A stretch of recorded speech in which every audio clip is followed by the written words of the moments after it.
All right, let's get into one of the most famous and maybe one of the most brilliant love poems ever written. We're going back to the 17th century to see how the poet John Donne tackles a timeless problem in a way that is just completely mind-bending. I mean, think about it. It's a question we all have to face at some point, right? And it's almost always this messy, painful thing, full of tears and anxiety. It feels like the world is cracking a little bit. So John Donne, who's about to leave his wife and more for a really long, probably dangerous trip to Europe, gives her this poem. And his big instruction, no crying. Now that sounds, well, pretty cold, doesn't it? Almost cruel. But stick with me, because he's about to build an incredible argument for why this is the most romantic thing he could possibly say. Okay, so to get why he makes this really strange request, we have to look at the scene he creates. And funnily enough, it doesn't start with a goodbye, it starts with a death. Donne says their parting should be quiet and gentle. He compares it to the way good, virtuous men die, so peacefully that their friends standing right there can't even tell the exact moment they've passed on. It's a departure that's so serene you almost don't even notice it happened. No drama, no tear floods, no sigh tempests. And here's why. For Donne, their love is sacred, it's holy. And to cry and wail in public, that would be a profanation.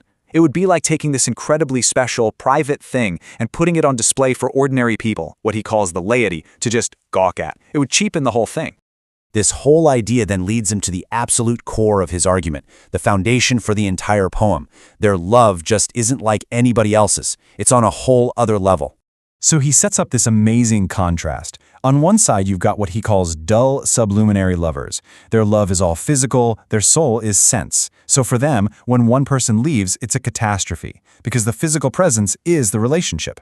But their love, oh, it's totally different. It's refined, it's spiritual, it's a connection of minds. For them, physical distance isn't a disaster, it's more like the silent, graceful movement of the planets in the heavens.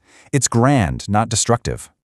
Now, to prove a point this bold, you need some serious poetic firepower. And Donne's secret weapon is something called a metaphysical conceit.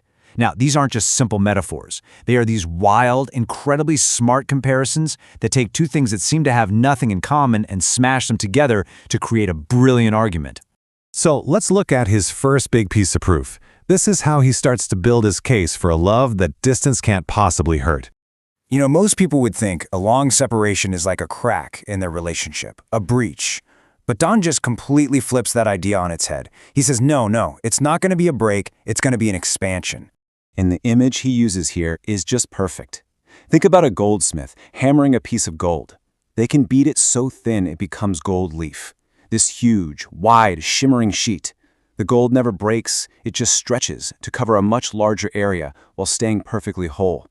And that, he says, is what will happen to their love. It won't break. It'll just expand to cover the whole distance between them. But his final proof, well, this is the big one. It's maybe the most iconic image in all of English poetry, and it perfectly nails his idea of two souls acting as one unified thing. He says, okay, if you had to think of our souls as two separate things, then think of them like the two legs of a drawing compass. You know, the kind you used in geometry class. Yes, they are two distinct legs, but they're permanently joined at the top. They're designed to work together, forever connected. And each part has a specific job. His wife, Anne, is the fixed foot. She's the anchor, staying firm in the center, providing all the stability for his journey. He's the moving foot, the one that has to go out and roam. But here's the beautiful part. They're always working together. As he travels further away, her fixed foot leans in his direction, yearning for him. And he is always orbiting around her fixed point. It's a perfect system. And this is where the metaphor becomes truly profound. Her stability isn't just a passive thing, like she's just waiting around. No, it's an active force. It's the very thing that gives his journey a purpose and a perfect shape. Without her at the center, he'd just be wandering aimlessly. And here it is, the grand finale of the metaphor. It's her firmness, her steadfastness, that makes his circle just, which means perfect. Because she is his unmoving center, it is an absolute guarantee that his journey has to be a perfect circle. And that means he is destined to end up exactly where he began, right back home with her.